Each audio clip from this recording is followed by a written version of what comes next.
uma coisa que hoje eu percebo, algo que afetou muito na minha escolha foi a minha autoestima. Eu falei para vocês aí que, né, que eu tenho mestrado, que eu tenho doutorado, mas eu lá na minha adolescência eu achava que eu não conseguiria nada. Assim. E para dizer a verdade, quando a Heidi me convidou, né, eu pensei que era para eu falar do meu trabalho no batalhão. Aí depois ela falou assim, não, você fala como é que foi seu percurso, como é que você imaginou. Eu falei, eu vou falar sobre um monte de coisa. Porque hoje eu percebo que uma coisa que me afetou muito foi a questão da autoestima. Então, eu lembro que quando assim, eu tinha uns 10, 11 anos, eu confesso para vocês que o meu sonho era... Eu moro no subúrbio do Rio de Janeiro, tá? Não moro na Zona Sul, não moro no subúrbio. Então, eu ficava sentada assim na porta da calçada, vendo o pessoal que trabalhava de manhã sair para o trabalho e voltar. Iam para o centro da cidade, pegava um ônibus e iam para o centro. E aí, o meu sonho, gente, era crescer e trabalhar no centro da cidade. Eu não tinha assim, eu não tinha essa questão de fazer faculdade. Isso era uma coisa que estava muito distante. Meu pai é falecido, ele tinha a antiga quarta série primária, minha mãe não terminou o segundo grau. Falava assim, eu tinha ouvido falar de faculdade, mas era uma coisa que estava muito distante. Então, assim, o meu sonho de criança era crescer e trabalhar na cidade, ponto. Eu ia sair todo dia de manhã, pegar um ônibus, ia trabalhar, não sei onde é que as meninas iam trabalhar, mas eu ia trabalhar lá no centro e ia voltar. E aí, essas coisas foram passando. A minha primeira formação é em educação física, tá? Eu até, inclusive, me aposentei esse ano, 25 anos de magistério, curso de educação física, sempre trabalhei na rede municipal aqui do Rio de Janeiro. E como é que eu cheguei como é que essa coisa de educação física e psicologia, né? Porque eu sou alta, sou bem alta, tá, gente? Eu tenho 1,89 m. E eu praticava esporte, né? Com 9, 10, 11 anos, eu era bem... por isso aí tá ligado na questão da autoestima, tá? Começa a entender, né? Então, assim, eu com 9 anos, eu era a mais nova da turma, mas em compensação eu dava duas, né, de todo mundo. Então, eu sempre tive muita altura. Vocês terem uma ideia, eu com 2 anos já tinha 1 metro, essa época de São Corpo, São Damião, né, eu tinha que levar minha mãe junto comigo para poder testar a idade que eu tinha para poder ganhar doce, porque senão não ganhava, porque eu era muito alta. Então, quando eu comecei a praticar esporte, eu me envolvi, né, eu jogava basquete, natação, basquete, atletismo. Então, por isso, eu fui me aproximando da educação física. Mas, por outro lado, também eu conhecia a psicologia, só que eu achava que eu não ia ser uma boa psicóloga. Eu achava que... Eu tinha uma colega que se chamava Poliana, quando eu jogava basquete. E eu achava a Poliana ótima. E eu nunca seria igual a Poliana, então eu também nunca iria tentar psicologia, porque era perda de tempo. Aí vocês veem que a cabecinha, né? A cabeça da gente, como é que, às vezes, segura, né? Pega algumas peças na gente. E aí eu fiz educação física, e na faculdade de educação física, eu comecei comecei na PUC, em São Paulo. Eu sempre fiz faculdade, eu sempre fiz escola pública, aqui no Rio, tá? Eu fui jogar, tanto primeiro grau quanto segundo grau foi escola pública. Fui para a PUC porque eu estava jogando basquete. Campinas, no Unicamp, na PUC de Campinas, na PUCamp, né, no caso. E aí fiquei 1 ano lá e consegui transferência aqui para o Rio, para a FRJ. Consegui, assim, fiz uma prova de transferência, graças a Deus consegui. E aqui no Rio, eu tive contato com o pessoal do centro acadêmico. Me convidaram para participar do centro acadêmico e eu fui. E o pessoal daquela minha época gostava de estudar que nem não sei o quê. Eles estudavam pra caramba. Nossa, não tinha... Naquela época, no nosso centro acadêmico, não tinha festa, tinha estudo. Era muito estudo. O pessoal estudava muito. E eu comecei a entrar nisso. Aí eu comecei a estudar. E conforme eu fui estudando, eu fui vendo que eu conseguia desenvolver, que eu conseguia fazer as coisas, que eu conseguia ter boas notas, e eu fui aprendendo a estudar. E aí eu lembro que eu tive uma professora, já, porque educação física, nesse currículo que eu peguei, primeiro era toda a parte de esporte, por último era a parte de educação. E aí eu cheguei na faculdade de educação e fui fazer uma prova foi de estrutura, funcionamento de ensino, uma coisa assim, não me lembro mais não, tá, gente? Tem uns 30 anos, quase 30 anos isso. E aí a professora, na hora de entregar as notas, me deixou por último, mas veio conversar comigo. Eu tinha tirado um 0 bem grande.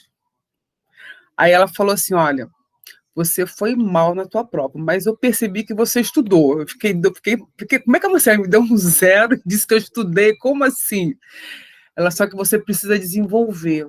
Você não soube desenvolver. Eu não sabia escrever, gente, eu não sabia escrever. E aí, parte de educação é prova, né, discursiva. Eu tinha estudado muito, mas eu não sabia escrever. Eu vinha de uma outra estratégia, metodologia de ensino.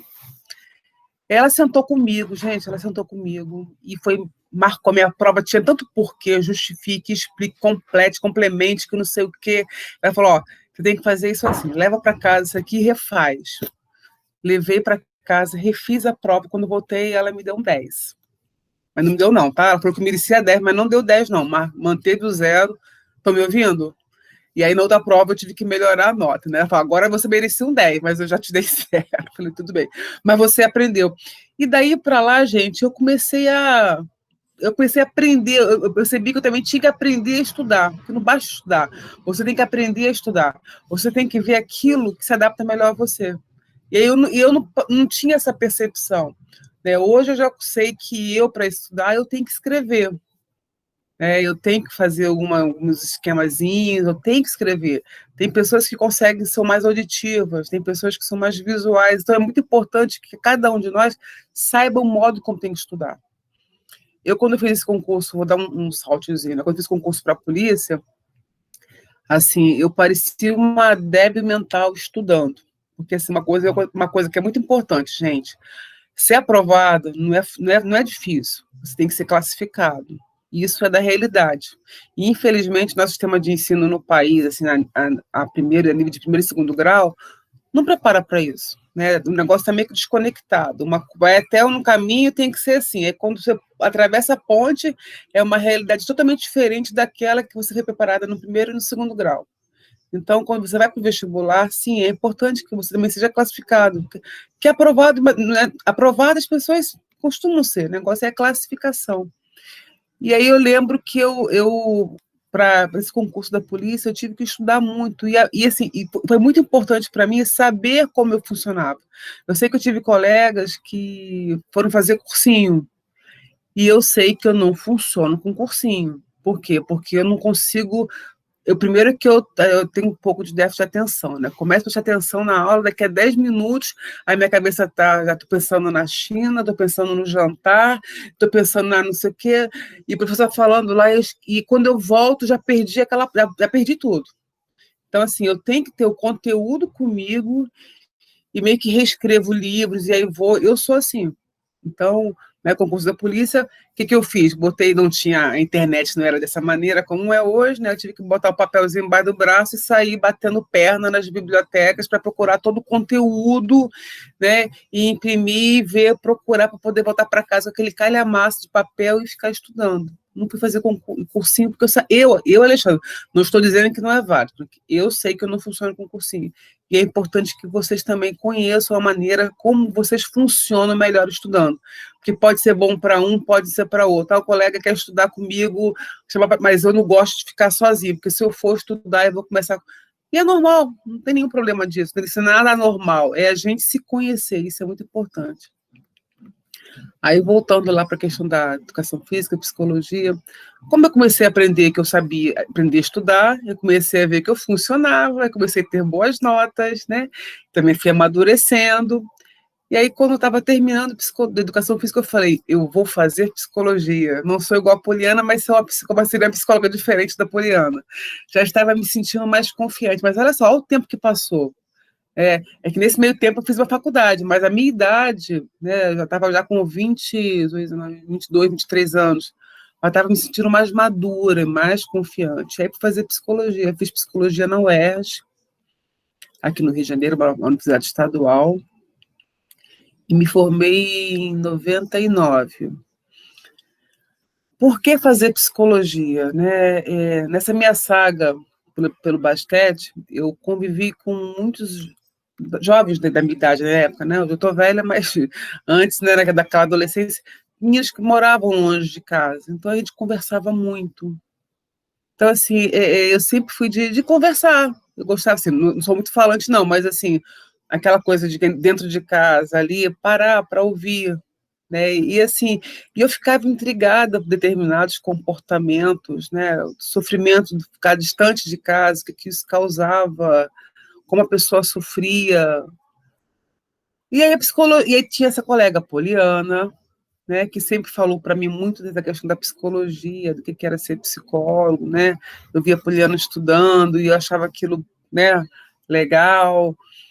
E aí foi quando cresceu a ideia da psicologia, mas como eu disse para vocês, eu não fui direto, né, porque eu não acreditava que eu fosse capaz de ser uma psicóloga, então por isso eu sempre me cobrei muito, então se não era para ser bom, então não era nada, né?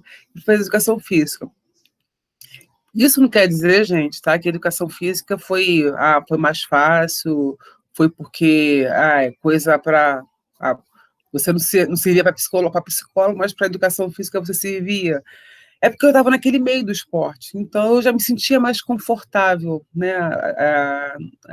Digamos assim, na minha zona de conforto com a psicologia, com a educação física.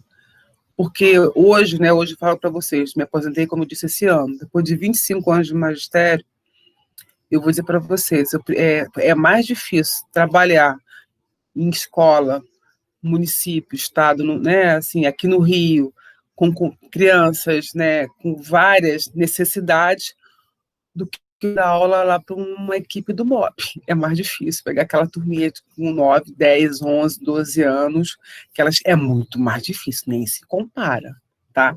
Aqui entre a gente é muito mais difícil, porque para mim, então, era muito angustiante, porque vem aquela turma com 35, 40, né? E, eventualmente, eu identificava, porque eu identificava, né? Uma necessidade de que precisava realmente de um acompanhamento psicológico. Só que eu não podia ali, ó, agora para tudo, né? As crianças, senta 39 na arquibancada, vem essa criatura, vem um para cá que eu vou até. Não podia parar. Eu não podia parar, eu tinha que continuar. E sabia que, às vezes, aquela reação daquela criança, aquele comportamento tinha a ver com uma outra situação. Então, o máximo que eu podia era parar e conversar alguns segundos, né, alguns minutos, às vezes, porque quando o professor vira as costas, né, um monte de criança de 9, 10 anos está quase acabando com o mundo. Então, assim, eu não podia. Então, para mim era angustiante, porque, ainda mais agora no final, acho que nos últimos 5 anos era mais angustiante, porque, assim, eu já tinha meio que entrado na psicologia, e aí começava a ver muitas coisas que estavam acontecendo com os alunos e eu não podia trabalhar como eu gostaria. Então, assim, e aí eu tinha que trabalhar com um grupo, né, e é bem, e como eu digo para vocês, é complicado, porque ali tem de tudo. Aí você vai chamar a família, você não consegue falar com a família, você vê que aquela criança precisa com urgência do acompanhamento, às vezes nem psicológico, psicopedagógico mesmo, ou às vezes é só a família que precisa conversar, parar para ouvir, e você não consegue. Então, assim, quem pretende trabalhar com magistério, não se engane, não é fácil, não.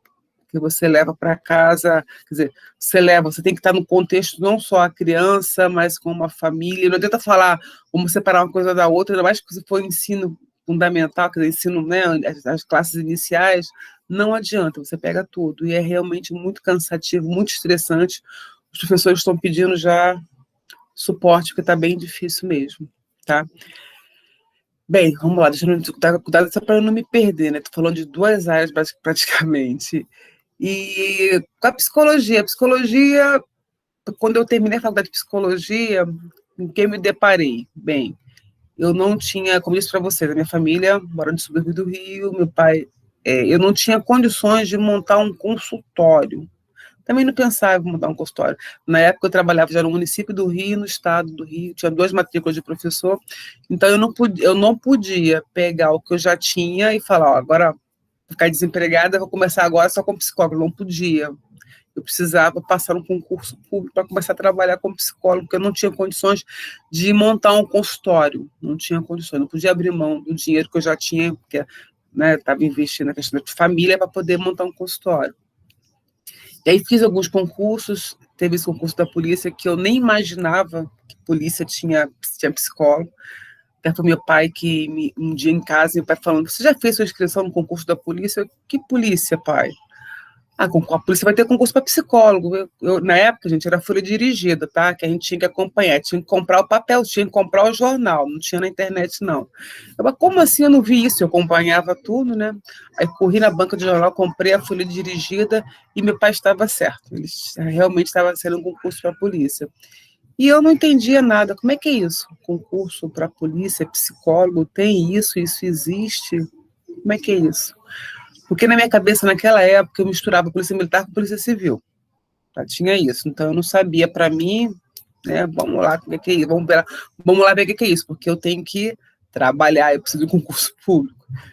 E aí estudei que nem uma débil mental, muito dia de sol, sábado, domingo, feriado dentro de casa, 7 da manhã até quase meia-noite, dormia na cadeira de praia no meu quarto, abraçada com os livros, rezando para por osmose, ver se entrava alguma coisa, porque vai que eu estou sonhando, vou dormir com o livro aqui, porque se vai que né, meu sonho, o espírito acorda, já pega para ler, né?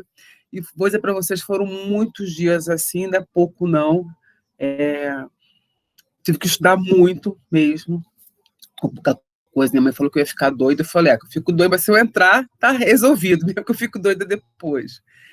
E aí, né, no final de alguns meses, as coisas aconteceram, eu fui aprovada, aí teve o curso de oficiais, que para você, no caso, eu sou oficial da polícia, né, hoje, no momento, sou capitão, né, eu estou capitão da Polícia Militar aqui no Rio, capitão psicólogo.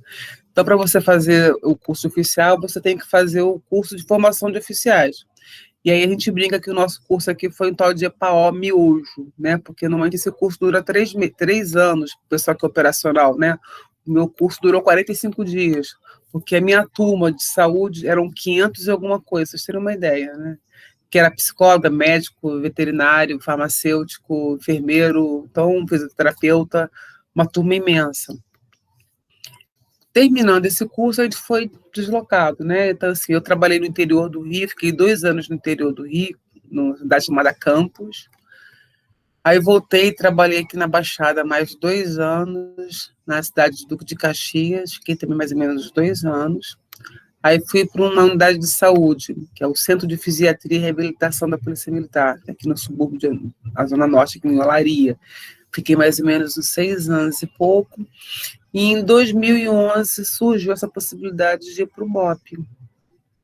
A outra turma entrou em 2010, que o meu concurso que eu fiz em 2002. Aí teve um concurso depois em 2010, e aí quando esse pessoal foi ser alocado, teve uma movimentação. E aí tinha vaga, teve a possibilidade, aí eu fui lá para o BOP. E estou lá desde 2011, eu não sei até quando eles vão me aguentar lá. A gente está caminhando.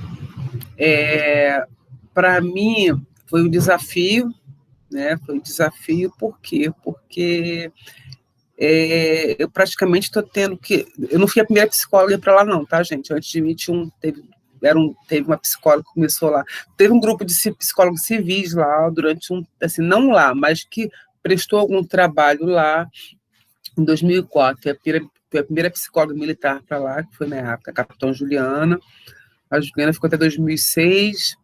Aí, em 2007, foi a capitã Bianca, que ficou até 2014. Quando eu fui em 2011, foi a Bianca quem me puxou. Mas ela saiu em 2014. Hoje ela está numa unidade de saúde, que é na Policlínica de Cascadura. E ali era ter que efetivar um trabalho, porque não tinha um lugar certo, né? Assim, não tinha um trabalho certo de psicólogo ali. Não era... Dentro do trabalho do psicólogo na rede pública, gente, de modo geral, já fica aí a dica para vocês, né? A gente no nosso consultório, quem trabalha com consultório você pode atender só criança, só adulto, só idoso. Mas no serviço público, gente, por favor, né, a gente tem que dar prestação de serviço. É muito complicado. Você pode até ter um desejo maior, quero trabalhar com criança, ou não quero ver criança na minha frente. Mas no serviço público, é importante que você tenha essa flexibilidade, que você seja generalista, sim. Porque muitas das vezes aquela família não vai ter possibilidade de chegar num consultório particular especializado em criança. Então aquela família precisa de um olhar, de uma atenção, de uma orientação para aquela criança. E eu não estou falando isso só por conta da polícia, não, mas assim, de modo geral, tá? O psicólogo, de modo geral, o serviço público, ele tem que estar preparado para as coisas que vão acontecer. E lá no BOP foi mais ou menos assim, a gente teve que construir, né, estava sendo construído um trabalho. Por quê? Porque não é um trabalho de consultório. Quem viu o filme lá, acho que foi no 1 ou 2, que você vê lá a pessoa sentadinha na mesa, esperando o policial entrar, isso não existe, tá? Isso, quer dizer, isso dentro do BOP isso não existe. Por quê? Porque eu trabalho ali, a clínica para o psicólogo, uma unidade dessa, a clínica, ela atravessa, quando eu falo clínica dentro do BOP, eu não falo clínica, o consultório bonitinho, eu falo clínica, o trabalho de escuta, de você estar interpretando o que estão te dizendo o tempo inteiro, não é só aquele momento sentadinho. Lá eu não tenho, e não, já tive, mas depois eu escolhi não ter uma sala, né, um consultório de psicologia. Por quê? Porque o meu trabalho lá, entre as várias coisas que eu faço, ele é itinerante. É quase como o trabalho, eu comparo muito esse trabalho do BOP com o trabalho em psicologia de emergências e desastres, que é uma outra área também que eu tenho atuação que eu gosto muito. Por quê? Porque não tem um setting pronto. Você tem que construir esse set. E você atua onde ele aparecer. Então, ou seja, tem uma sala lá que eu divido com outras pessoas, que é na ACS, que é a seção de instrução, que eu gosto de ir lá, por quê? Porque lá eu ouço tudo que está acontecendo no batalhão, sei tudo que está acontecendo. Quando eu preciso atender, ou eu vou para uma sala de aula, ou eu saio andando, lá tem uma rampa, né, que é o batalhão aqui, ele fica em Laranjeiras, ele fica numa APA, né, uma área de preservação ambiental, então tem muito verde, então tem uma rampa imensa para você sair do batalhão. Então, eventualmente, eu subo e desço aquela rampa algumas vezes, conversando com as pessoas. Ou paro sentada embaixo de uma árvore, que tem mais para baixo também. Então, assim, tem vários locais para eu poder conversar. Então, assim, essas coisas acontecem assim, ou no anfiteatro, ou na sala de aula. Eu não fico preocupada.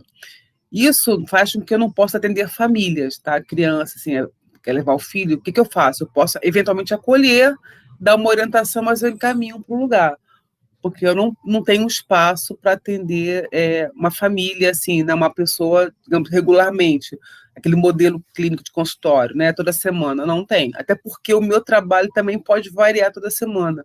Eu não tenho aquela rotina pré-estabelecida. Eu não chego no batalhão, hoje tem tantos para atender, não tem isso. Né?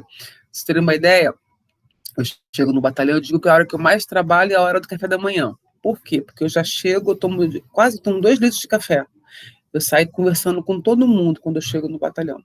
Né? Então, desde a guarda baixa, passando pela guarda alta, eu paro no meu carro, pergunto bom dia, como é que está a sua família, como é que você está? Aí eu vou tomar café, e aí converso, e sento na mesa, vou sentando na mesa com todo mundo, dou o quê? Visibilidade para mim, meu trabalho, dou espaço, né? Eu dou bom dia, como é que você está? Por quê? Muitas das pessoas vêm conversar comigo naquele momento. Ó, capitão, ó, fulano, ou deles, ou em relação a alguém, ou orientação à família. Então, por isso que é um trabalho itinerante, né? Você ficar sentado atrás da mesa, no seu cantinho com a porta fechada, esperando que alguém passe. Que não vai, até porque, se fizer isso, não vai passar. Naquela unidade, eu tenho que estar junto, tenho que estar próxima deles, né? E, bom, esse é um dos trabalhos que eu faço, né? Então, se tiver necessidade de atendimento clínico, eu faço lá com eles, ou se eles quiserem, eu encaminho para outro lugar, tá? Isso é uma parte do trabalho que eu faço lá. Uma outra parte. Tô falando muito rápido, gente? Se eu estiver falando muito rápido, vocês mandam. Tá tudo bem? Não, Tá? por mim tá ok. Não sei, Tá gente, tudo vocês querem bem? comentar, né? Quem tá, ó, tá de boa, tá de Tá de boa, tá boa, tudo tá tudo certo. jóia. Tá bom. Há uma outra parte, um outro trabalho que eu desenvolvo lá é que eu dou assessoria à unidade de intervenção tática. Que raio de unidade é essa? É o seguinte, sempre acontece uma ocorrência com tomada de refém ou com suicida armado, aqui no Rio de Janeiro, no estado do Rio de Janeiro, é o BOP que é acionado. Suicida armado, porque se não for armado, se for altura ou gás, né, é o corpo de bombeiro que vai. Mas se for suicida armado ou tomada de refém, é o BOP que vai. E aí, nessa equipe, tem negociadores, né, tem anotadores, tem o pessoal que são os snipers, tem o pessoal do grupo de resgate e retomada, e também tem psicólogo. Dessa equipe, não só eu faço parte, tem eu e mais 3 psicólogos, que aí são chamados aqui no Rio, né, você vai ter o BOP, o Batalhão de Choque, o Grupamento Aeromóvel, e também tem o BAC, que são as unidades de operações especiais, que são subordinadas ao Comando de Operações Especiais. No BOP, no Choque e no GAN, cada um tem um psicólogo, e tem também o psicólogo do COI. Então, nós 4 entramos nessa escala de rodízio da UIT, que antes era só eu. Aí, graças a Deus, consegui pegar mais 3 doidos, fizeram os cursos, e aí hoje a gente reveza, porque vocês imaginam ficar disponível 24 horas, né, 7 dias por semana, 30 dias, né, por mês, um ano inteiro, só quando nas férias. Então, assim, aí a gente enrolou essa escala. Então, hoje a gente reveza. Então, sempre, uma semana, cada um fica mais ou menos uma semana por mês, 8, 10 dias. E é disponível 24 horas, né? Quando eu digo 24 horas, é meia-noite, 1 hora da manhã, 2 horas da manhã, que pode ser aqui no Rio Capital, como pode ser até lá, Itapiruna, Resende, que é interior do Rio de Janeiro, lugares mais distantes. E aí a unidade tem que dar um jeito a gente chegar lá junto com a equipe. E qual é o nosso trabalho? Um deles, né, é dar consultoria para esse negociador.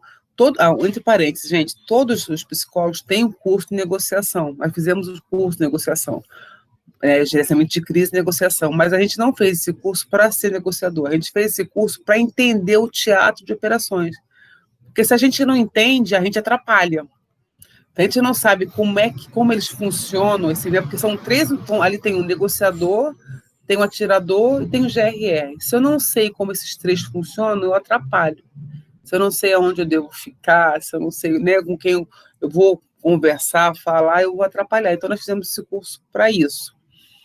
Então, o que acontece? O primeiro passo é apoiar o negociador na construção do perfil do causador do evento crítico, a gente chama de SEC.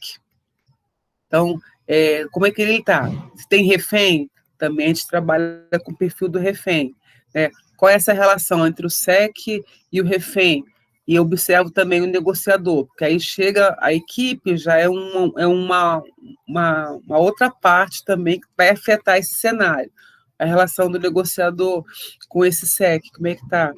E a gente vai acompanhando, olha, a gente vai dizendo, tentando construir esse perfil e fornecendo essas informações para o negociador que vai trabalhar com isso. Então, assim, é uma coisa bem interessante, é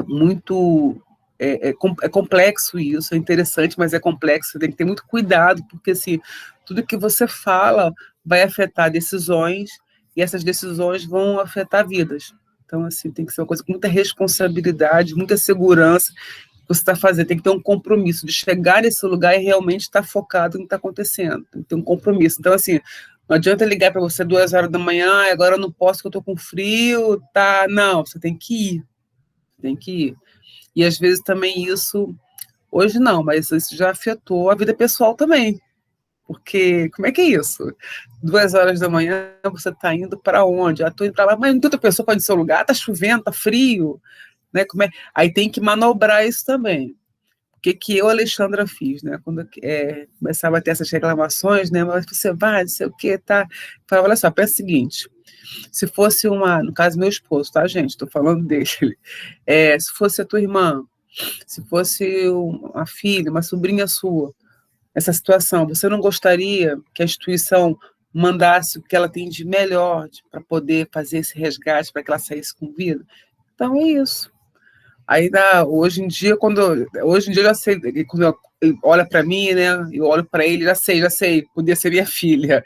Aí eu saio, nenhum problema. Mas porque também isso impacta a vida pessoal da gente também. Então, assim, a semana que a gente está de sobreaviso, que a gente fala que é sobreaviso, né? A gente não viaja, a gente não pode ter compromissos que a gente possa ter que ficar com o telefone desligado, né? Por exemplo, hoje eu estou com o telefone, estou aqui, quando está próximo de mim, mas eu sei que eu não vou ser chamada. Se eu tivesse que ser chamada, poderia ter marcado, mas estaria com o telefone, eu teria avisado a Rarim, estou entrando aqui, mas estou com o telefone aqui, porque se tocar alguma coisa eu vou ter que sair. Mas não é o caso. Hoje o telefone está aqui, mas está com volume baixo.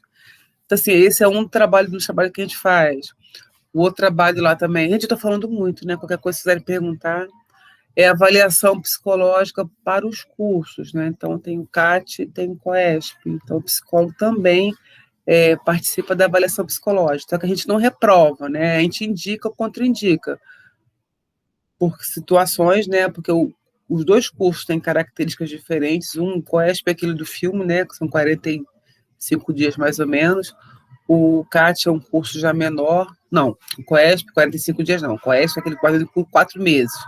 O CAT, que é aquele de 45 dias. O do curso, que vocês devem, o do filme, foi o COESP, que durou mais ou menos 4 meses. Então, assim, o perfil de aluno para cada um desses cursos é diferente, não tanto para o curso em si, quanto para ações posteriores. Então, tudo isso demanda também tempo da gente para aplicação de teste, entrevista.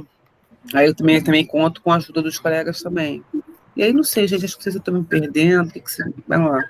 Alexandra, eu queria que você explicasse um pouquinho o que são esses cursos, por que as pessoas têm que fazer. Tá, então, esses 2 cursos são assim, o que acontece? Como é que é a chegada no BOP? A pessoa faz um concurso para a Polícia Militar. E aí, o caso operacional, se ela quer ir para o BOP, ela tem que fazer um outro concurso interno. Depois de 2 anos na corporação, eu não fiz esse curso, tá, gente? Não fiz, não tenho vontade de fazer, e se tivesse vontade de fazer, não sei que não passaria. Então, depois disso, aí ela vai ter que é a porta de entrada do batalhão. Então, ela pode fazer o CAT, que é o curso de ações táticas, que demora mais ou menos 45 dias, que forma o combatente urbano, que a gente fala, e tem o COESP, que é aquele curso do filme, Tropa de Elite, que dura mais ou menos 4 meses, que forma, né, o Operações Especiais. Esses 2 cursos. E a psicologia também faz a seleção, a avaliação psicológica para esses cursos. Entendeu? Respondi? Respondeu, sim, entendi. Tá. Mas, mas a gente quer da saúde, eu não, como eu disse para vocês, da saúde eu não fiz esse curso, tá? Se tivesse psicólogo, eu não fiz o curso, mas tive que fazer mais, até contar, abrir um parênteses aqui, engraçado, porque assim, eu não fiz o curso, mas assim que eu cheguei no batalhão, de mais ou menos um mês, eles me convidaram para acompanhar um treinamento deles aqui em Itatiaia. E aí eles iam fazer escalada. Aí me convidaram. Aí falaram que era só para eu acompanhar, para poder avaliar. E vi equipe, né? Eu não entendi muito bem o que eu ia fazer lá, não. Como é que eu ia avaliar o pessoal subindo aqui, escalando, mas, né? Militar chamou, a gente vai, né? E aí eu fui, gente, eu escalei Maciço das Prateleiras e Pico das Agulhas Negras, digo para você. Eu escalei, tá? E eu que não subo nem árvore, nem muro. E subi aquele negócio com um mês de batalhão. E vou dizer para vocês uma coisa, foi muito bom. A gente, enquanto psicólogo, tá? Eu não precisava subir, escalar para trabalhar. Assim, eu, enquanto psicólogo, não precisava fazer aquilo para trabalhar. Mas fez uma grande diferença eu ter feito aquilo. Para esse grupo de pessoas, né? Fez uma grande diferença eu ter ido, eu ter escalado, eu estar ali junto com eles. Fez uma grande diferença. Porque, além de eu ter podido conversar com muitos deles durante as longas caminhadas, né? Porque era praticamente um dia inteiro andando, subindo para depois descer, eu experimentei algumas coisas. Assim, eles viram que eu estava ali, que realmente caminhei junto. Então, assim, para eles fez diferença. Para o meu trabalho enquanto psicólogo, não precisaria disso para poder atender, tá? Que isso fique bem claro. Mas fez uma grande diferença, né? Hoje, se meu joelho deixasse, eu faria novamente. Mas foi muito bom. Fiquei toda quebrada, fiquei com o corpo todo roxo. Tô brincando, não estou exagerando, não, tá? O corpo ficou todo roxo mesmo. Fiquei quase que uma semana para poder me recuperar, porque não tinha um osso que não doesse no meu corpo. Mas fui, banquei, assim, foi muito bom mesmo. E aprendi muitas coisas com eles ali, tipo assim, a questão do grupo, né, de ninguém ficar para trás, assim, eu comecei, na prática, o que era isso? Porque eu fui aquela que ficou para trás. Eu falo isso porque no segundo dia, né, um grupo estava assim na frente e eu estava literalmente arrastando os pés, né? E aí veio para ficar junto comigo, um de cada lado, né? Tipo assim, esperando eu desmaiar para poder cada um segurar e me levar para o abrigo. E aí eu lembro que um falou assim comigo, na época, tenente, quer que segure a sua mochila? Aí eu, bem abusada, não, eu trouxe, agora eu vou carregar isso comigo. Não conseguia nem meu corpo, acho que eu não conseguia nem tirar a mochila, porque assim, acho que eu não entreguei a mochila porque eu não conseguia tirar, né? Aí para querer ser besta, né, falei aquilo, mas eu trouxe, eu carrego, né? e realmente, assim, não me deixaram para trás, né? Caminhei até chegar no abrigo, nós chegamos no abrigo, tinha gente, passava um riacho atrás. Imagina uma água que o pessoal, assim, se colocasse para manter, sei lá, o pessoal gelava refrigerante dentro dessa água, não tinha geladeira. Quando eu vi aquela água, eu tirei o coturno e entrei dentro da água. Gente, ai, que maravilha. Meu corpo, assim, parou de doer tudo na mesma hora. Mas depois tiveram que me tirar, que eu acho que vai ficar congelado. Mas eu tô colocando essa brincadeira porque, assim, foi bom, né? Não fazia parte, mas foi como um batismo para mim. E, assim, não me arrependo de ter participado. Não precisava, mas foi bom eu ter topado aquilo, ter bancado aquilo, ter participado daquilo com eles. Eu até pensei numa interferência, Rai, porque assim, você tá falando e eu tô ficando com muita vontade de perguntar e eu já fiquei anotando, freneticamente. E aí eu pensei até da gente abrir um pouco de antecedência do que a gente planejou para as pessoas irem perguntando também. Não sei se o que eu tô sentindo também tem a ver com... O que você acha? Você foi falando bem, de uma forma aberta, né? Eu percebi que teve pessoas que fizeram perguntas aqui no chat. Eu posso ler o que as pessoas já perguntaram. Também tudo bem. O Isaac perguntou assim: basicamente, para esse trabalho tem que ter responsabilidade, flexibilidade e prontidão, sem contar com a necessidade da compreensão das pessoas mais próximas. Tem a ver? Perfeito, Isaac. Você definiu muito bem. É isso aí. Uhum. Isso aí. Prontidão, você tem que... E, assim, é uma coisa interessante, essa questão da prontidão é muito importante, tá? Vou contar aqui um segredo para vocês, né? Já que vocês vão colocar isso no YouTube, depois é perigoso até eles saberem que eu já sei disso. É uma unidade que é assim, é um local que é assim, sei lá, você vai correr agora 10 quilômetros. Se você faz, não, mas, pô, vou ter que correr 10 quilômetros, aí você vai ter que correr os 10. Vamos correr 10 quilômetros. Opa, não, vou correr 15. Aí perde a graça. Então, essa questão da prontidão lá é um batalhão que é assim, né? Quem é voluntário? Então, eu hoje, quem pergunta quem é voluntário? Todo mundo é voluntário. Lá é um lugar que o problema lá é quem é voluntário. E eu percebo que hoje eu trouxe já isso para a minha vida. Porque se eu estou com algum evento, né? Até a psicóloga, não sei, quem é voluntário para escalas, eu já levanto meu braço. Eu sempre sou voluntária. Hoje eu já fico com o dedinho assim, eu quero ir, porque assim, tem que ir, então tem que ir. E não me arrependo, aprendi isso lá. Uma outra coisa que eu aprendi lá também, assim, nessa escalada que eu falei com vocês, como eu disse, eu nem subia muro, né? Sempre eu sou alta, mas eu tropeço, meu técnico dizia que eu tropeçava em gilete para saltar, pular essas coisas. E eu tive que ir lá pelas tantas, lá nas Agulhas Negras, saltar de uma pedra para outra. Tinha um vão, assim, um vão mesmo que você não via fundo. E eu saltei, né, de cima para baixo, todo santo ajuda, vamos que vamos. E quando eu voltei, falei, caramba, vou ter que voltar, como é que eu vou fazer? Vou ter de baixo para cima. Falei, quer saber? Um problema de cada vez. Na volta eu vejo. Como é que eu vou fazer? Porque não passava táxi, não passava helicóptero, não tinha como, eu tinha que voltar por ali, eu tinha que dar meu jeito, não sabia como. E na volta foi mais ou menos, né? Quando eu tive que voltar, que eu tive que saltar, eu falei, aí tinham 2 policiais assim, sentados assim na pedra, né? Eu falei, gente, como é que eu vou fazer agora? Eu não sei como é que eu vou conseguir. E aí um deles virou para mim e falou assim, tenente, confia, se joga. Eu falei, gente, eu pensei, não tem escolha, né? Confia e se jogar. E me joguei, pum. Como eu sou grande, eu consegui com a minha mão ficar presa na pedra, né? Mas a cara, o corpo inteiro, chapei na pedra, parecia uma perereca, né? Aí cada um segurou no meu braço, me puxou, me colocou sentada. E assim, hoje, né?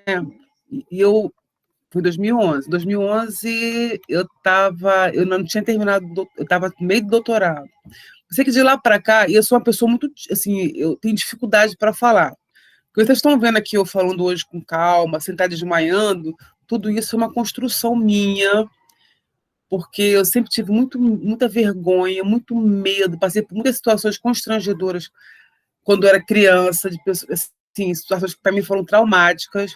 E para eu falar em público, vocês não sabem como isso foi difícil. Só que eu sempre fui uma pessoa que assim, quando era difícil, mas porque era difícil eu me jogava. Então, assim, eu hoje, enquanto eu pessoalmente costumo dizer que eu ir querer trabalhar no BOP foi uma estratégia minha pessoal para poder lidar com vários medos que eu tinha, né? Porque foi difícil. Então, hoje eu consigo falar calmamente com vocês, né? Se bem que estou olhando aqui para a tela do computador, mas poderia também ser pessoalmente que eu não ia gaguejar, meu joelho não ia ficar batendo. No início, sim, mas depois eu iria conseguir controlar. Então, assim, e aí quando eles falaram isso para mim, e hoje até hoje, né, essa frase, né? Confia, se joga, sempre que eu estou numa situação que é difícil para mim, eu paro, respiro e penso, confia, se joga. Mas, gente, olha só, a gente confia e se joga, agora a gente se prepara, tá? Que não adianta não estudar, não fazer a nossa parte, e confia, entrega na mão, aí se pede para ajuda de algum santo e se joga. Não. A gente confia e se joga porque a gente se prepara para aquilo também, tá? Não é simplesmente confiar e se jogar. A gente também tem que se preparar, tem que fazer a nossa parte. E aí, a gente fazendo a nossa parte, metade, uma boa parte, digamos assim, já tá caminhado. Então, assim, a gente faz, né? Então, assim, eu confio e me jogo quando eu digo para vocês isso hoje em dia, mas eu me preparo para as situações. Até hoje, para estar conversando aqui com vocês, eu não tive que estudar, eu tô com um monte de papel aqui, mas assim, eu pensei antes de falar, não simplesmente, eu vou lá abrir o computador e sair falando. Não. A Harif me deu uma pista e eu passei alguns dias pensando no que eu poderia falar que pudesse ser significativo para vocês. Então, também tem essa responsabilidade nossa também. Isso é nosso, esse compromisso com o trabalho, seja ele qual for, desde o do professor até, então, sei lá, o que for. Você tem que ter compromisso com aquilo, tem que se preparar, que as coisas vão ser difíceis, vão ter situações com quais vocês vão ser, caramba, eu estudei, e aí vocês vão aprender que vocês estudam na faculdade, mas realmente começa depois, né, a gente termina a faculdade, aí começam as provas que realmente... Mas, assim, o importante é a gente estar predisposto, né, a entender, a fazer aquilo. Que dificuldade vai ter? Não tem como. Alexandra, eu achei muito legal esse exemplo, né, que você falou do confia e se joga, que você precisou pular, e eu achei muito legal, né, que você falou que tem o confia e se joga, mas também tem a preparação, e para mim também ficou que além de tudo isso, também tem o apoio da equipe, né, porque lá naquela vez, você não sabia pular, você confiou e se jogou, e a equipe te ajudou. Isso eu achei muito legal. Isso. Eu confiei neles, me seguraram. Eu confiei, eu sabia que eles iam segurar. Pequenininhos, esses dois policiais, e porque eu sou bem grande, né? Sou bem. Falei, será que eles vão me aguentar, gente? Com esse peso todo que eu tô aqui, com botina, com tudo, será que eles vão me aguentar? Será que eles vão. Não, confiei, me joguei e me seguraram. Então, é isso também, a importância de você confiar no grupo também, né? E assim, não é só confiar no grupo, né? Assim, aí a construção desse grupo, né? Esse grupo também que abraça, que acolhe, que passa essa confiança também, né? Sim, isso me lembra muito rede de apoio. Isso. Isso aí. A Fernanda fez uma pergunta aqui. Vamos lá. Alexandre, oi. Eu pensei também, aqui, ó, mais uma ideia de se eles se sentirem confortáveis, tipo a Fernanda que mandou a pergunta aqui no chat, né? Se você quiser, Fernanda, abrir o teu microfone e abrir tua câmera, ou só abrir teu microfone, não sei, e falar diretamente com a Alexandra, acho que pode ser massa, né? Não sei. Com certeza, vamos lá. Né? Eu vi que a Alexandra gosta desse contato. O que você acha, Rai? Acha que rola? Eu acho que sim. Fernanda, você gostaria?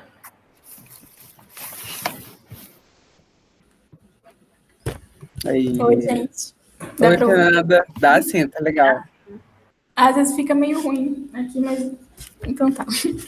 Então, eu perguntei sobre como é a saúde mental dos profissionais lá e tal. Porque ano passado, eu vi uma reportagem no Fantástico que mostrava uns dados lá e falavam que o suicídio entre os policiais estava aumentando e tal. E a imagem que eu tenho desse ambiente assim, do BOP e tal é bem desses filmes que tem sobre o assunto. Então, eu imagino que seja um ambiente bem pesado, assim. Aí eu fiquei imaginando como isso afeta a saúde mental deles mesmo. Assim. Então, Fernanda, que acontece? Aí você vai ter duas realidades dentro da corporação. E realmente hoje eu faço parte do instituto chamado Instituto de Pesquisa e Prevenção de Estudos em Suicídio, IPS, aqui no Rio. E a gente estuda, né, um dos meus objetos de estudo é justamente o comportamento suicida.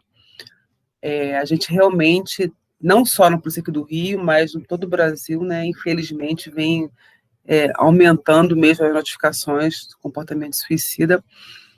Mas lá no BOP eu tenho uma tropa diferenciada. Por quê? Porque, assim, lembra que eu falei lá no início, a questão do curso que eles fazem, 45 dias ou 4 meses? Então, aí começa a questão do grupo, que a gente estava falando antes, a confiança no grupo. O que sai, gente, que a gente costuma dizer o seguinte, na avaliação psicológica, a gente meio que diz assim, ó, os ingredientes para esse curso, né? E lá no curso eles vão formar operações especiais ou catiano. O que sai desse curso realmente é um grupo muito unido, é uma confiança, é você confiar eles confiam a vida deles uns aos outros. Então, eles são muito próximos. Isso aí, Fernanda, faz uma grande diferença quando a gente fala em saúde mental, ainda mais na corporação, porque se você vai para e assim, esse voluntariado, né, e eles estão sempre muito juntos. Lá é uma tropa que eles ficam aquartelados. Então, eles trabalham 24 horas e eles folgam 72 horas.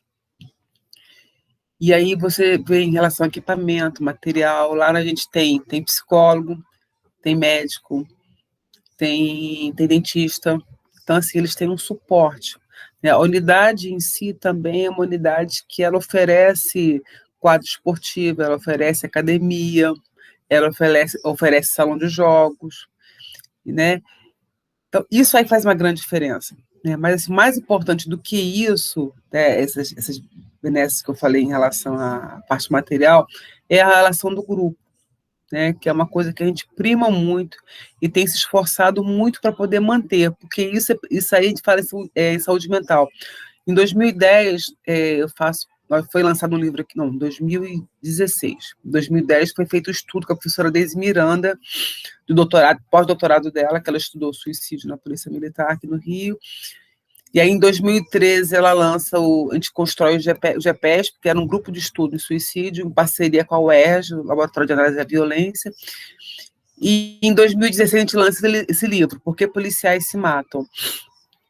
E a gente percebe nesses estudos que o grupo de controle é justamente o grupo de policiais do BOP.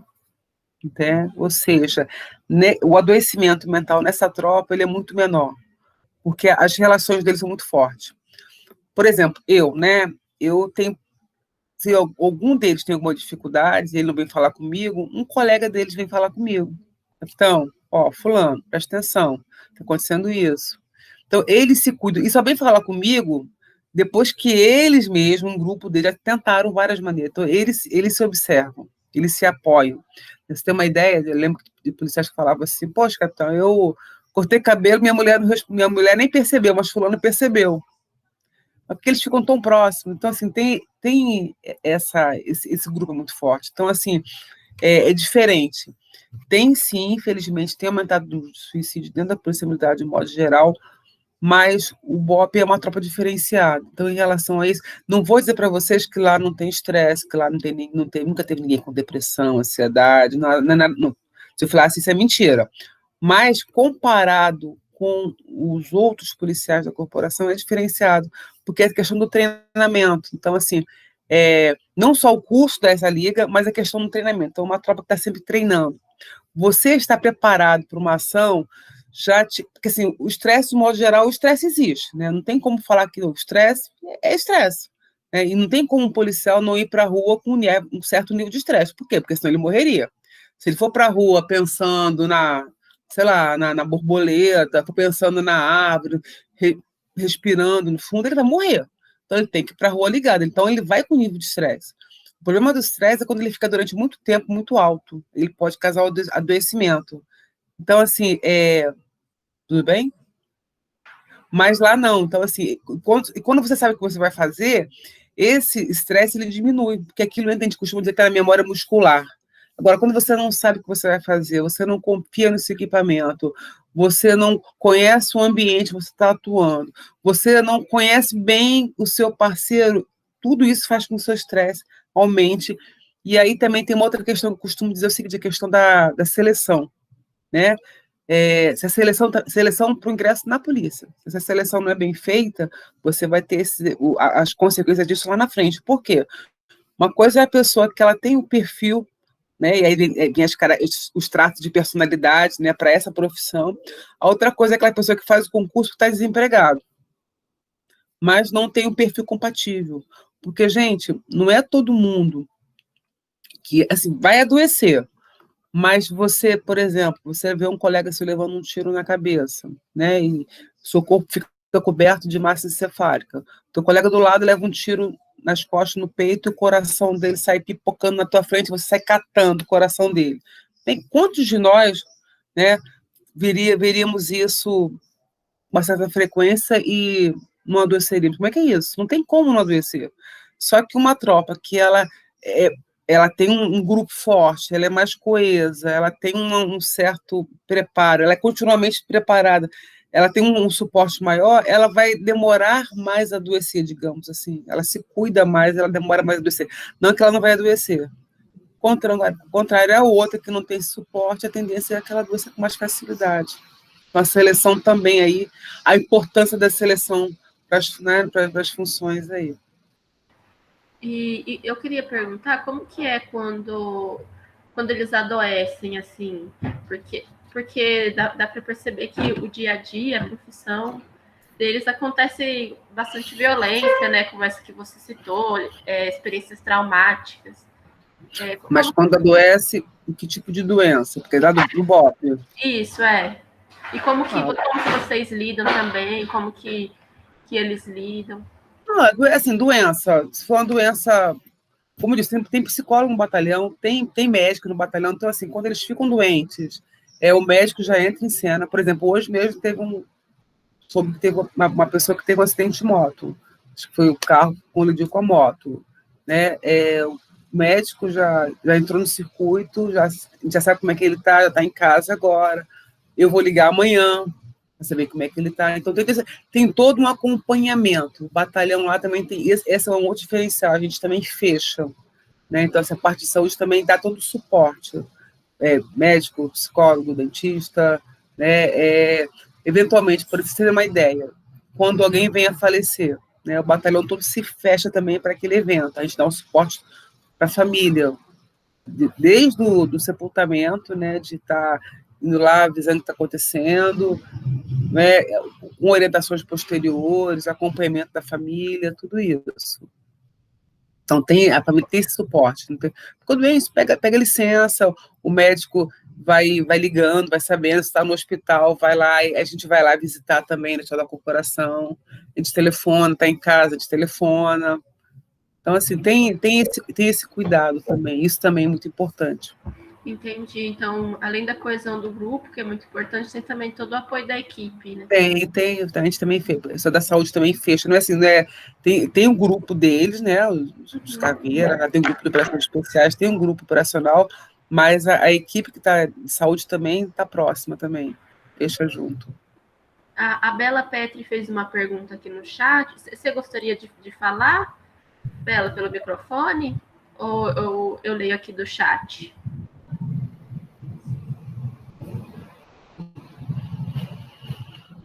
Então, eu vou ler para você. Ela perguntou assim, no início eles tinham um bloqueio de falar com você, tipo, para eles pegarem confiança? Então, isso é muito interessante. Quando eles de modo geral, quando a gente entrou na corporação em 2002, eles tinham os policiais aí, falando do BOP não, tá? Tô falando do modo geral. Na corporação, eles tinham essas dificuldades, sim, porque, infelizmente, já tinha tido uma experiência anterior com psicólogos civis de ouvirem algumas coisas e levarem para comandante. Então, tinha essa preocupação. Então, teve todo um trabalho de desconstrução dessa imagem, né, para poder, assim, hoje eu digo para você, lá na unidade que eu estou, eu não percebo essa dificuldade, né, mas acredito que tenham sim, não vou ser boba de dizer que não tem, mas muitos já conversam comigo. Então, assim, eu acho que não é nada de anormal. Tem pessoas que resistem mesmo a procurar o psicólogo, a entender que aquilo que ela está sentindo pode ser uma dificuldade maior.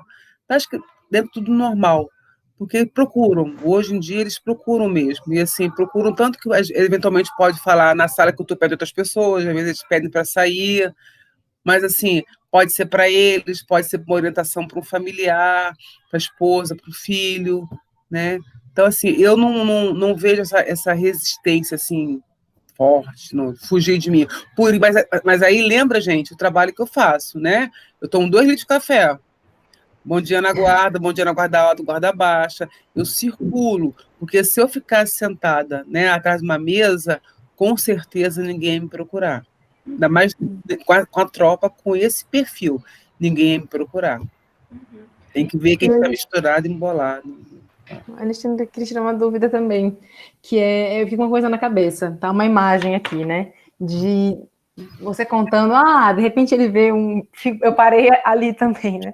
De repente ele vê um colega levando um tiro na cabeça, e aí respingando, né? Massa encefálica na roupa dele, e assim, eu tentei fingir naturalidade, eu nem fingi, assim, eu tentei receber com naturalidade, mas depois não ficou natural mais. Aí eu fiquei pensando, como que você, na tua atuação, porque eu suponho que você já tenha escutado algo desse tipo ou parecido, assim, ou até presenciado. Não estou inventando nada não, gente, estou falando coisas que eu já ouvi, tá? Não estou inventando não, estou falando coisas que eu já ouvi. E aí, Alexandra? E aí você é uma pessoa e você escuta uma coisa como essa, como é que chega? Ou pelo menos assim, como é que foram as primeiras vezes que você recebeu uma notícia como essa, sabe? Você se lembra de uma experiência que tenha ficado marcado? Então, a primeira coisa que eu quero que vocês saibam é o seguinte, a psicóloga do BOP também tem uma psicóloga, tá? E a psicóloga do BOP tem a psicóloga que já acompanha há bastante tempo, mesmo que eventualmente a gente já não esteja mais com continuidade, mas sempre que aperta o negócio, que a corda aperta, que muitas coisas acontecem, eu ligo para ela. Mas, assim, é difícil você ouvir isso, mas, por um outro lado,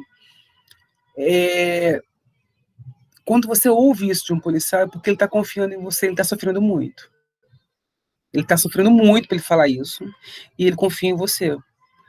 Porque uma coisa que eu costumo dizer para eles, esse tipo de coisa, eles não falam em casa. E tá certo não falar. Porque é complicado o seu marido chegar em casa e falar isso, ou seu filho. Então, assim, pode ser que alguns falem, mas, assim, é importante que você consiga separar isso. Então, algumas coisas eles falam, outras coisas não falam. Então, alguém tem que ouvir. E é a gente que tem que ouvir. Então, assim, não vou dizer para você que hoje eu trato isso com normalidade. Mas hoje já não fico mais petrificada. Eu não fico mais assim, como assim? Cadê? Como é que foi? Então, porque eu sei que ele está falando daquela dor. É algo que está. Então, que ele quer dividir para carregar aquilo. Então, assim, como eu disse, eu tenho hoje minha psicóloga, mas com o tempo, né? E também tem um grupo de psicólogos também, tem entre a gente também, como falei, né? Tem, né, esses colegas que a gente também troca também, porque não sou privilegiada de ouvir isso. Todo mundo também ouve, vivencia, experimenta coisas difíceis também. Então a gente também troca, é um ajudando o outro também. Tem isso. Mas Harif, você está assim, você está certa. No início foi uma coisa que eu nem falei com vocês no início, né? Foi muito interessante, quando fui trabalhar em campo, assim que eu me formei, né? Que eu fiz o curso de oficiais. Isso é bem interessante, porque lembra que eu falei lá que eu confundia a polícia militar com a polícia civil, né? E eu também, gente, achava que o policial não sofria, não, tá? Eu achava que, aqueles caras cheios de arma, e vinha de faculdade, era minha segunda graduação, né? Assim, fazer parte do centro acadêmico. Então, assim, para mim, o cara tem uma arma, o cara manda parar, todo mundo para, como é que esse cara sofre? Então, para mim, vocês não imaginam, assim, como quando eu comecei a atender, quando eu comecei a ver que o policial sofria, falei, gente, ele sofre, como é que eu faço agora? Esse cara, olha que coisa idiota, né? Pessoa não sofre, só imbecil aqui para achar que a pessoa não sofria. Foi até por conta de fazer meu primeiro mestrado, foi por conta disso, né? Da representação social, porque eu fiquei chocada ao descobrir que o policial sofria. Olha que coisa ridícula, né? E aí fui começando a entrar nesse assunto, esse tema, porque eu achava que policial não sofria, que pô, o cara tem uma arma, ele manda todo mundo parar, todo mundo obedece. Como é que é isso que esse cara está sofrendo? Eu não tinha essa ideia desse homem por trás da farda, porque a farda ela uniformiza. E aí você vê todo mundo com a mesma farda, todo mundo igual, você perde o rosto, fica tudo aqui no Rio a farda, né? Esse azul meio cinza, fica todo mundo da mesma cor, todo mundo azul, então não tem cara. Fica tudo no conjunto, e aí você perde o contexto do indivíduo, e aí você generaliza, e aí o negócio complica. Você falou um pouco sobre a diferença da polícia civil, polícia militar. Você podia comentar um pouquinho como que é essa diferença? E também se você acha que essa diferença atrapalha um pouco na relação com eles? Por exemplo, se você fosse uma psicóloga civil, você acha que seria diferente a relação? Você acha que vamos lá. Vamos lá, para a gente não... Você fez uma separação ali e puxou um ganchinho aqui. Se eu fosse psicóloga civil, aí não sei como é que depende. Tem, assim, alguns da minha unidade falam que preferem conversar, que eu dou essa oportunidade, não obrigo, tem que ser comigo, não. Preferem conversar, atendimento comigo, porque eu estou lá, então eu sei da realidade deles. Outros eu sei que não pensam assim, eles querem ir para outro lugar, porque eles não querem que ninguém saiba que eles estão em acompanhamento psicológico. Então, é maneira de ver. Então, essa questão do ser civil pode ser que seja bom para uns, não para outros. Essa questão da diferenciação polícia militar e polícia civil, gente, isso aí é uma coisa que é a nível de Brasil, né? Esse ciclo, são 2 ciclos de polícias que a gente tem, é uma coisa meio esquizofrênica, né? Porque a polícia que começa, ela não termina. Então, aí você, né, que é diferente de outros países, da maior parte dos países, que você tem um ciclo completo de polícia, né? Seja por região ou por característica do ato ilícito. Mas, assim, a polícia militar é a polícia ostensiva, aquela que está na rua no dia a dia com a farda, que a gente está vendo ali, que o cara, né, tá ali fazendo a tal da REC 3 ali, ó, da Blitz ali, manda parar essa polícia militar. Né? A Polícia Civil está dentro das delegacias. Né? Para a Polícia Civil, você não é militar. Você, então, lá, o cargo de delegado, né? Você faz o concurso para delegado, normalmente, se eu não me engano, você tem que ser advogado. E para ser agente da Polícia Civil, aí eu já não sei se é nível de 2º grau ou superior já, mas aí você faz o concurso, mas aí você é o agente da Polícia Civil. Polícia Militar, aqui no Rio, para oficial, já mudou, se eu não me engano, agora vai ter que ser direito para oficial, para praça, 2º grau. Mas é a polícia extensiva, que é o fardado que a gente vê na rua. Entendeu? Tudo bem? Sim, tudo bem. A Evelyn fez uma pergunta. Evelyn, você gostaria de falar ou você quer que eu leia?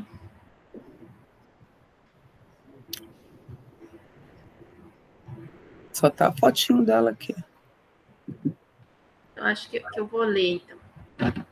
Tá. Pode ler. Ela perguntou assim, uma dúvida, já ouviu algum caso que você não conseguiu resolver? Então, olha só, Evelyn, primeira coisa, psicóloga a gente não resolve, a gente não tá ali para resolver caso, não, tá? Policial, o psicólogo não tá ali para poder dar sugestão, dizer o que a pessoa tem que fazer, para resolver, tá? Então, assim, eu já encontrei muitos casos difíceis. Quando eu falo isso, que a gente está ali para resolver, que a gente está ali para apoiar aquela pessoa, para mostrar. Uma coisa que eu costumo dizer, né? Quando a gente está com um papel, assim, né? Não sei lá, isso aqui, né? Se eu colocar assim, eu não vou enxergar direito. Eu misturada com o meu problema. Então, o que eu faço? Eu me afasto um pouquinho. E o psicólogo vai mais ou menos isso. Ele entra na vida da gente para poder afastar a gente, ajudar a gente a afastar um pouquinho do problema, para a gente começar a respirar e ver as possibilidades. Por quê? Né? Porque a pessoa que tem que decidir, porque as consequências daquilo é ela que vai vivenciar, tá? Mas, refazendo a tua pergunta, eu já, sim, encontrei com casos muito difíceis de estar apoiando as pessoas, que envolvem muito sofrimento mental, né? E, assim, não tem um caso que é mais difícil, é porque, sei lá, você fala em violência sexual é mais difícil que abandono, não sei, vai depender da pessoa, da experiência da pessoa.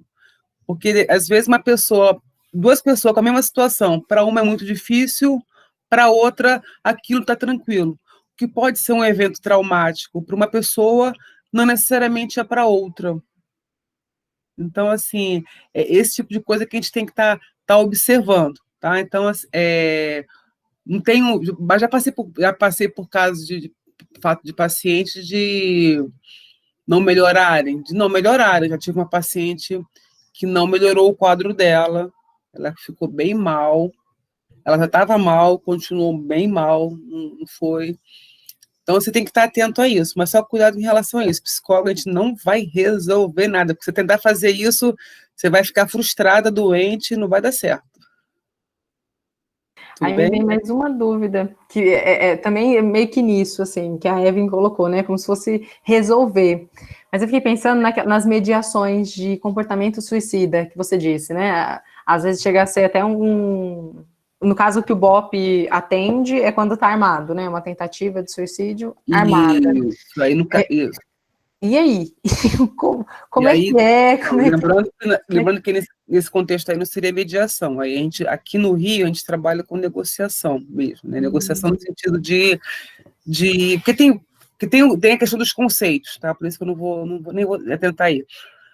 Mas tem todo assim, um conteúdo já, né? Tem observações que você tem que fazer. É muito difícil, porque a pessoa que está em comportamento suicida, que ela está em ameaça de suicídio, na verdade, é que tem várias razões que podem levar. O comportamento suicida, a gente vê multicausal. E a pessoa em ameaça, ela pode ter planejado ou não. Quando ela não planeja, que é aquele aspecto mais impulsivo, normalmente a gente não chega. Ninguém chega, porque não dá tempo. Por um outro lado, quando a gente chega, eu costumo dizer o seguinte, quando a gente chega, tem uma grande possibilidade de dar certo, das coisas acontecerem, porque a pessoa que ela quer se matar, digamos assim, ela não quer se matar, ela quer terminar com o sofrimento dela.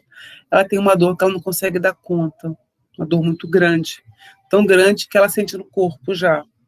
Então, ela quer acabar com aquela dor. E o pensamento dela é 8 ou 80, né? E ela não vê meio termo para aquilo. E o pensamento fica rígido também, né?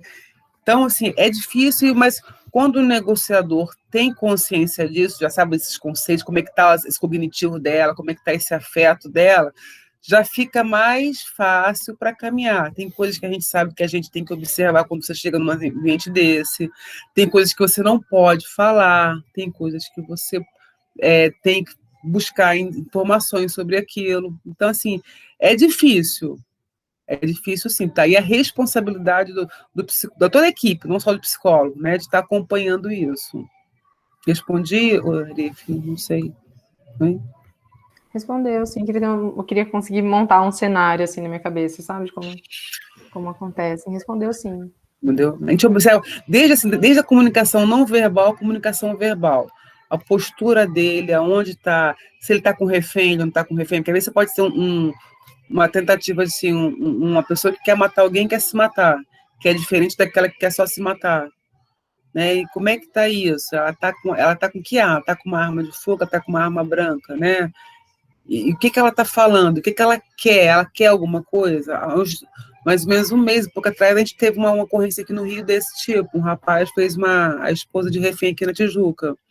Ele não queria nada. Olha que horrível. Ele não queria nada. Né? Ele estava preso e saiu, né? E responsabilizava essa mulher, essa esposa. Só que ele não queria nada. Olha que dificuldade, a pessoa não quer nada. Né? Porque normalmente, quando são situações assim com suicidas ou com pessoas que fazem outras de refém, que a gente fala que Ai, gente, peraí, agora faltou a palavra, né? São partes emocionais, tudo tem a ver com o que a gente fala, tem um termo para isso, agora eu esqueci realmente. Quando é questão mais afetiva, ligada às emoções, é mais difícil. Quando é o criminoso comum, aquele cara que assaltou o mercado, assaltou o banco, fugiu, pegou alguém de refém, esse é mais fácil. Por quê? Porque esse não quer morrer. Né? Mas o outro lá que, sei lá, brigou com a mãe, com a esposa, tá com raiva, esse é mais difícil, porque esses eles não querem ficar livres, eles querem terminar com aquele problema, é muito mais difícil. Essa palavra que você estava procurando é passional? Não. Não é passional. Se poderia até ser passional, mas que dentro da doutrina a gente usa mentalmente perturbado. É feinho, eu sei, mas o que da doutrina do gerenciamento de crise, a gente chama de mentalmente perturbado. É a pessoa que está por alguma comoção, mentalmente perturbado. É feinho, mas é o pessoal que fala isso. Entendi. A Priscila quer fazer uma pergunta. Manda ver, Priscila. Dá um gelo, né? Mas vamos lá. Eu não tem como não falar em BOP, falar em polícia, falar no Rio, sem que eu associe ao filme Tropa de Elite. Pode parecer, né, fantasioso, mas não tem como. Minha pergunta para você é: você já teve que lidar com alguma situação parecida, tipo corrupção, de algum policial estar em dúvida entre permanecer ou se corromper com o sistema? Como que a palavra é mediar? Como que você... Tá. Priscila, eu pessoalmente ninguém trouxe esse tipo de demanda para mim, não. Pessoalmente, nunca ninguém trouxe. Não estou dizendo que isso não existe, que isso não tem, que não possa ter acontecido, mas assim, se aconteceu, nunca trouxeram para psicóloga esse tipo de questão de ter que se colocar, ter que fazer, não ter que fazer. Foi levado para outro lugar. Comigo, eu nunca lidei com isso, não. Volto a dizer, não estou dizendo que não tenha. Estou dizendo que eu nunca presenciei isso e nunca ninguém abordou esse assunto comigo. Me veio uma pergunta medana da Pri, que é se a Pri falou da corrupção, né? Mas me veio o desejo de permanecer ou não no BOP, se isso já veio como uma demanda, e também como é que foi, se você já teve que responder a algum superior por você ter conversado sobre isso, como se alguém tivesse te colocado numa decisão como responsável por essa decisão, sabe? Não sei se você se é cobrada, sabe? Entendi. Não, assim, lá eu sempre me respeitaram muito, não só meu trabalho. Então, assim, não tem essa de querer que eu fale, que eu atendi, que eu fale que fulano falou, que não tem essa cobrança, tem essa liberdade. Graças a Deus eu tenho essa liberdade para trabalhar. Eventualmente eu posso levar alguma coisa para cima? Posso, mas quando isso eu percebo, isso eu aviso a pessoa que falou comigo. É quando eu percebo que a situação que ela está relatando para mim pode impactar na vida dela, vai impactar na vida dela, está causando muito sofrimento, então ela precisa de um plano B. Então tem que pensar alguma outra coisa, olha só, você não tem como você ficar, sua mãe está precisando, você está precisando, dependendo da situação. Então, você me autoriza a falar com o comandante isso, para que possa acontecer isso com você? Autorizo. Aí eu vou falar com o comandante. Mas eu tenho essa autorização dele para poder falar. Tá? Então, tem esse cuidado. Você fez uma outra pergunta antes que eu acabei esquecendo. Se eles levam alguma coisa em termos de sair do batalhão ou não. Gente, assim, é um grupo, assim, às vezes vem isso, mas ao mesmo tempo que eles falam isso, eles ficam lá também. Porque, assim, sabe aquela coisa de irmão, que aí briga e fala, eu não quero mais ser, ficar de mal com você, eu não gosto mais, estou com raiva. Mas se alguém chegar e encostar no irmão dele, ele vira uma fera, mais ou menos isso. Então, o que acontece muito é isso. Tem hora que eles falam, reclamam, mas gostam muito do que fazem. Então, assim, aquela coisa de reclamar, não vou mais, não gosto, vou embora, não sei o quê, tá. Né? Porque também, gente, pode cansar, porque tem algumas coisas mudam, as pessoas também vão ficando, tá na equipe é uma batida, aí passa para o IT é uma batida, a sessão de instrução é uma batida, a parte administrativa é outra batida, e o tempo vai passando. Né? Tem pessoas que estão lá desde que o BOP começou, então já não estão mais na parte operacional. Então aí começa aquela coisa que a gente já sabe, na minha época era assim, na minha época não podia ser assim, na minha época não sei o quê, né? E vai passar para a reserva. Então tem essas coisas, tem essas reclamações sim, mas eu já percebi que reclama porque tem que reclamar mesmo, que eu gosto de reclamar, porque assim, eles se resolvem, porque assim, uma coisa que eu acho muito interessante lá é que eles falam que eles têm que falar e falam entre eles falam, né? Então se resolvem entre eles lá e as coisas acontecem. Entendi. Foi assim. A Fernanda tem uma pergunta? Não tinha visto.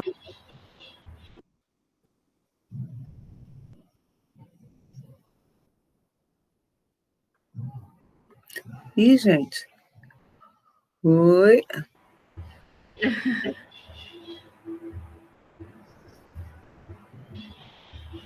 Quer tentar? Eu acho que é sobre ligar o microfone que ela está falando. De ter falação atrás, é isso, Fernanda? Se você quiser ler, aí só uma coisa que eu ia colocar. Aí foi? Aí, Fernanda. Pronto, já passou já. Eu ia perguntar sobre a abordagem que você usa lá para trabalhar lá. Então, Eu a minha... penso que é algo, assim, não é contínuo, né, pelo que você falou. Então, o que acontece? A minha abordagem, que eu trabalho em consultório, tá? É abordagem junguiana, tá? Analítica junguiana. Mas quando você vai para esse contexto, lá no início, lembra que eu te falei, você tem que construir esse espaço. Porque, assim, não tem... Alguns têm continuidade, sim, mas a maior parte não tem continuidade. Uma outra coisa que eu costumo trabalhar também, gente, é a parte de instrução. Então, eu dou aula. Então, eu trabalho muito com psicoeducação. Então, assim, a gente trabalha o que é depressão, a gente fala sobre comportamento suicida, então coisas que a gente fala sobre resiliência, tem vários temas. Então, assim, para trabalhar nesse lugar, realmente você não pode ficar preso na clínica e naquele modelo tradicional. Você tem que ir para a sala de aula, você vai discutir tema, você vai fazer rodas de conversa. Roda de conversa também é uma ferramenta que eu gosto muito de trabalhar. Você tem essa possibilidade, né? De atuação. Então, assim, lembra que eu falei também a questão como se fosse trabalhar em emergência de desastre, porque tem essa descontinuidade. Às vezes, tem até mesmo a pessoa que ela está marcada já sei lá, toda quinta-feira ela está comigo. Aí, na outra quinta-feira, eu precisei me ausentar porque teve uma ocorrência com tomada de refém. Na outra, ela estava no batalhão, mas ela teve uma operação. Então, assim, vão acontecer esses desencontros, infelizmente, né? Mas é uma característica do serviço. Por isso também que eu não posso atender pessoas externas, porque, imagina a pessoa despencar para a unidade, que é bem no alto de um morro, não é favela não, mas assim, é uma grande ladeira para chegar, é difícil acesso, não passa ônibus, tem que ir andando mesmo, pegar um táxi, né, ou Uber, essas coisas, e chegar lá não encontra psicólogo, então fica complicado. Aí eu falei, trabalho com psicoeducação também, e eu falo mais uma coisa que eu esqueci, depois se eu lembro eu falo, agora eu esqueci isso. E veio até, tem mais uma pergunta aqui, Alexandra, que é da Bela, né? Que ela falou que o microfone dela tá ruim, e eu pensei de fazer da seguinte forma, assim, né? De você, se você puder responder a pergunta dela, e também se quiser acrescentar mais alguma coisa que a gente não tenha perguntado, que você acha que seja. Que você queira falar simplesmente isso, né? Que você queira falar, né? E avisando todo mundo também que a gente pensou em conduzir o encontro até às 4, assim, né? O que seria o horário de encerramento. Mas eu queria te ouvir, assim, também do que vem como espontâneo, o que você gostaria de acrescentar. Eu também fiquei com uma dúvida sobre como que é conciliar o trabalho no serviço público e no consultório, em questão de tempo mesmo, assim. Não dá, porque a carga horária é compatível. Eu só fico na saia justa, como eu disse para vocês, quando eu estou com tomada na semana que eu estou no sobreaviso, que aí eu já aviso para o paciente, olha só, se for estou sobreaviso, se precisar vou ter que correr. Mas a carga horária é compatível, não tem dificuldade, né? Eu que fico mais correndo, mas aí também é uma característica minha, eu também gosto, eu gosto de fazer as coisas assim, eu gosto de desafios também, né? Eu gosto de fazer coisas que realmente me estimulam, então eu gosto dessa correria mesmo. E você já pensou em sair do BOP? Foi a pergunta que a Bela fez. Olha, não pensei em sair, mas assim, também não assim, gosto muito do trabalho que eu faço lá, gosto muito da unidade, mas também eu sei que eu estou lá, né? Eu costumo dizer que quem é de lá é quem faz os cursos de operação especial, o Caveira. Ele é de lá, né? O quem faz o CAT é de lá. Eu sou uma psicóloga que gosta muito de lá, que tem um grande compromisso com o batalhão, mas eu sei que eu trabalho na Polícia Militar. Então, eu estou lá hoje, estou lá para fazer 10 anos ano que vem, mas eu sei que a qualquer momento eu posso ser deslocada para outra unidade. E aí também, eu gostando ou não gostando, não adianta fazer biquinho, beicinho, falar que vai ter pezinho, que eu vou ter que ir. Fiz um curso para a polícia. Então, assim, e vou para essa outra unidade trabalhar, levar todo o conhecimento que eu tive lá e procurar desenvolver o meu melhor com outros policiais, entendeu? Então, assim, não penso no momento, mas sei que isso é possível, né? Vamos que vamos. E tem mais alguma coisa que você gostaria de falar e que a gente não perguntou? Acho que a Harif disse que alguém ia perguntar alguma coisa. Era essa pergunta mesmo? Isso, era essa mesmo, a Raí leu. Gente, o que eu poderia falar? Assim, primeiro, que eu dar os parabéns a vocês por esse projeto, que eu acho que é uma troca muito importante. Se eu tivesse tido uma troca dessa, acho que eu teria tido um pouco mais de confiança em mim para fazer psicologia desde o início. Não que eu me arrependa de ter feito educação física, mas hoje eu sei que eu fiz porque eu não confiava em mim, né? Então, acho que isso é muito importante. Então, voltando a essa questão da autoestima, né? Como é que a gente se vê, isso afeta muito as nossas escolhas, não percam isso de vista. Muito importante você, quando tiver alguma dúvida, parar para conversar, procura mesmo, tem as meninas aí, a Raíza e a Harif, procura ajuda, troca uma ideia, pergunta, fala, não está satisfeito ainda, não quer saber mais, vai atrás. E lembrando que se entrar, você pode voltar também, nada impede que você pode voltar. Mas é importante você dar um passo sabendo que qualquer passo que a gente dá tem consequências, boas e ruins. Então, assim, a gente tem que estar sempre pronto a dar o passo, pensando... Educação física ajudou muito.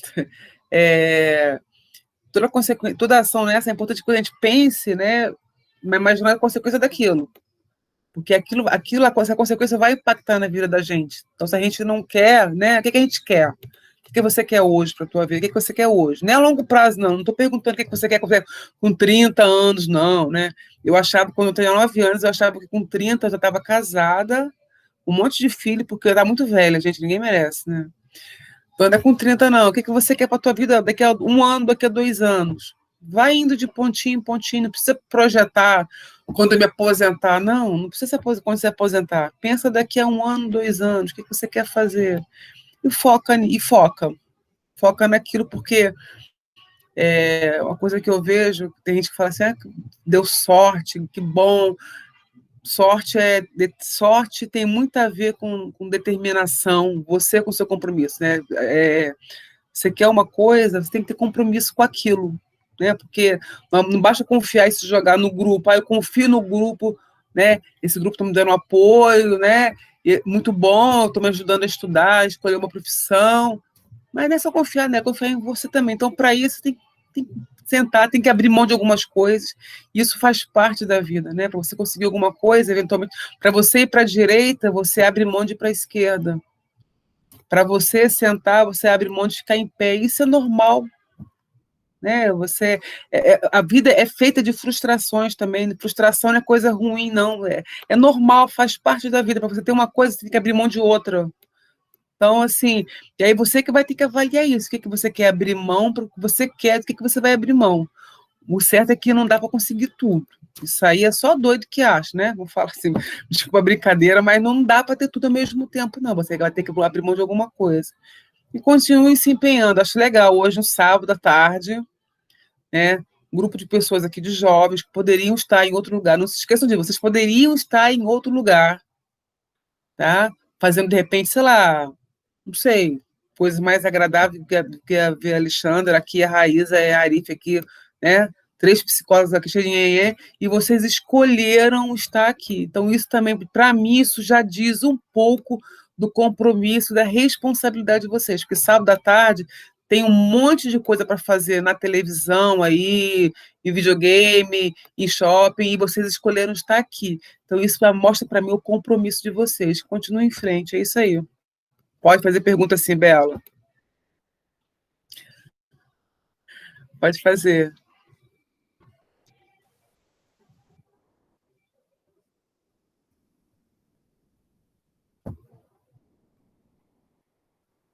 Questão de parabéns, viu, meninas? Esse grupo de vocês aí.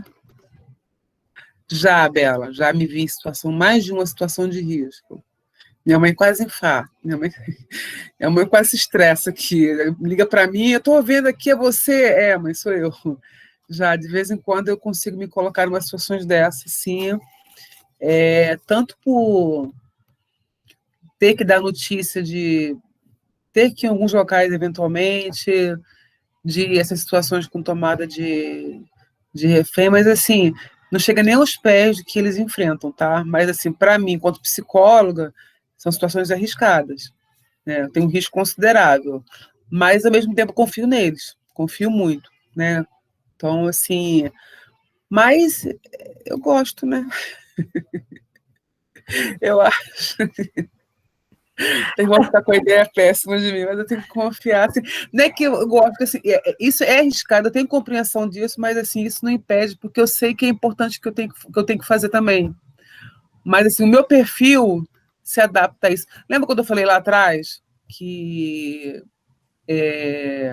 quando eu fui para essa unidade, eu também estava querendo superar várias situações minhas também. Então, assim, é isso também, de coisa de crescer também enquanto pessoa e vida.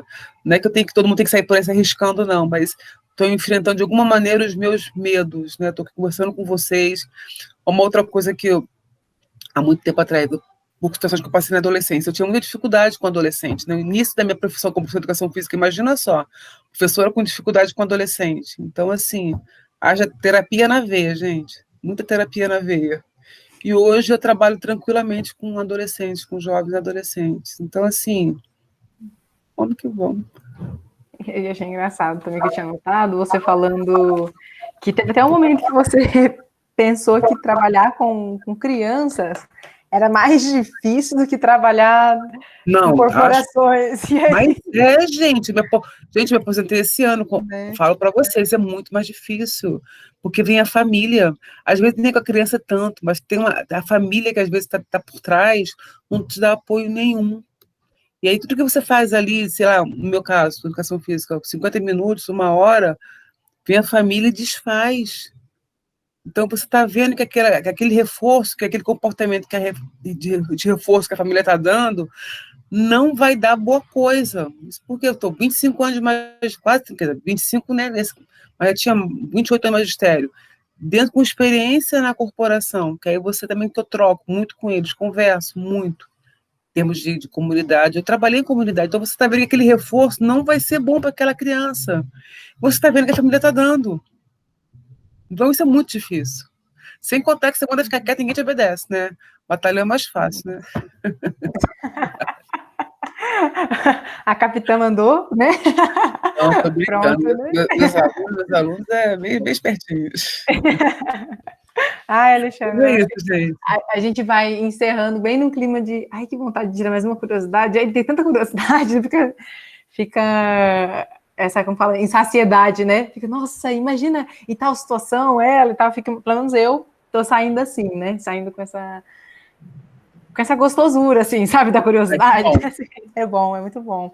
E você falou dos estudantes, falou de todos nós, né, de estar aqui num sábado à tarde, mas muito obrigada por se disponibilizar num sábado à tarde, no momento que você poderia ficar mais tranquila, né, e você aceitar estar aqui com a gente, assim, se fazer presente, né.